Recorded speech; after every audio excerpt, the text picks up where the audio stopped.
एका साध्या मीमपासून सुरू झालेली एक गोष्ट आज लाखो तरुणांचा आवाज बनली आहे. भारतामध्ये रोज नवीन राजकीय पक्ष जन्म घेतात. कुणाकडे मोठे उद्योगपती असतात, कुणाकडे कोट्यावधीचा निधी असतो, जर कुणाकडे स्टार प्रचारक.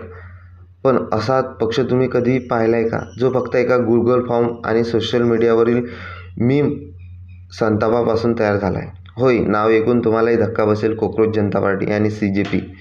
आणि त्यांची घोषणा आहे, मी पण कॉकरोच.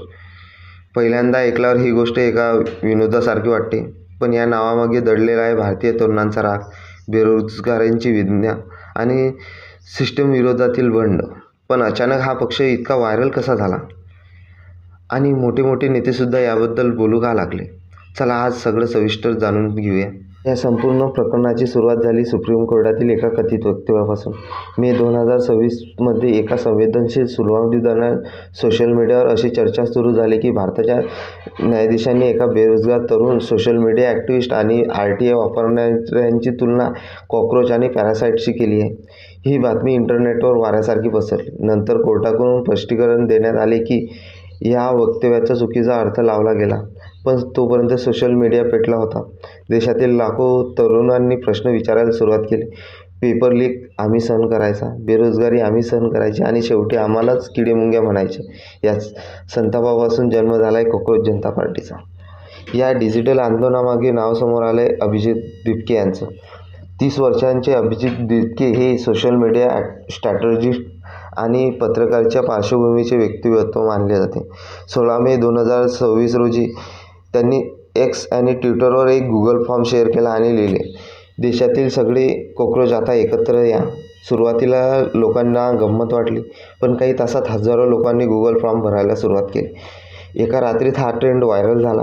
या पक्षाचे नियमसुद्धा उपरोधिक आहे. जर तुम्ही बेरोजगार असाल, तुम्ही सिस्टमवर रागावलेले असाल, दिवसभर ऑनलाईन राहून सरकारवर टीका करत असाल, तर तुम्ही अधिकृतपणे कॉकरोच आहात. पण खरी ही खळबळ उडाली ती या पक्षाच्या जाहीरनाम्यामुळे. कारण हा फक्त विनोद नव्हता, तर सिस्टमवर थेट हल्ला होता. CJPने 5 मोठ्या मागण्या केल्या. पहिली मागणी, निवृत्तीनंतर कोणत्याही न्यायाधीशाकडे सरकारमध्ये पद दिले जाऊ नये, कारण न्यायव्यवस्था पूर्णपणे स्वतंत्र राहिली पाहिजे. दुसरी मागणी, निवडणूक जिंकल्यानंतर पक्ष बदलणाऱ्या आमदार खासदारांवर 20 वर्षाची बंदी. आणि तिसरी सर्वात वादग्रस्त मागणी, जर एखाद्या नागरिकाचे नाव मतदार यादीतून चुकीने हटवले गेले तर निवडणूक अधिकाऱ्यांवर मोठी कारवाई करण्यात यावी. चौथी मागणी, संसद आणि मंत्रालयामध्ये किमान महिलांना 50% जास्त प्रतिनिधित्व द्यावे. आणि पाचवी मागणी, द्वेष आणि प्रोपगंडा पोहोचवणाऱ्या न्यूज नेटवर्कवर कठोर नियंत्रण आणि जाहीर करण्यात यावे. या जाहीरनामा पाहून अनेकांनी म्हटलं, हा पक्ष विनोदी नाही, तर डिजिटल पिढीचा संताप आहे. हळूहळू तो ट्रेंड सोशल मीडियापुरता मर्यादित राहिला नाही. देशभरातील अनेक तरुणांनी आपल्या शर्टवर कॉकरोचचा बॅच लावला गेला. काही ठिकाणी तरुणांनी गटारे आणि रस्ते साफ करण्याच्या मोहिमा देखील केल्या.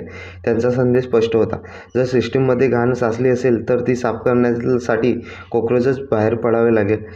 काही प्रसिद्ध नेते आणि ॲक्टिव्हिस्टसुद्धा आंदोलनाची वेगळी शैली आणि प्रभावी असल्याचे सांगितले.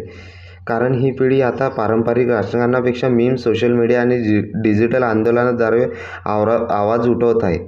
विज्ञान सांगते की कॉकरोच हा जगातील सर्वात चिवट प्राणी आहे. अत्यंत कठीण परिस्थितीत तो जिवंत राहू शकतो आणि कदाचित म्हणूनच भारतीय तरुणांनी हेच प्रतीक निवडलं आहे. एक असा तरुण जो बेरोजगारीने तुटणार नाही, पेपर लीकने हार मानणार नाही आणि सिस्टम पुढे झुकणार नाही. आता प्रश्न तुमच्यासाठी, कॉकरोच जनता पार्टी ही खरोखरच भारतीय राजकारणात मोठा बदल घडवू शकेल का? आणि काही दिवसांनी शांत होणारा सोशल मीडिया ट्रेंड ठरेल का? तुमचं मत कमेंटमध्ये नक्की कळवा. व्हिडिओ आवडला असेल तर लाईक करा, मित्रांसोबत शेअर करा आणि दमदार अशाच विश्लेषणासाठी चॅनलला सबस्क्राईब करायला विसरू नका. जय हिंद, जय मराठी.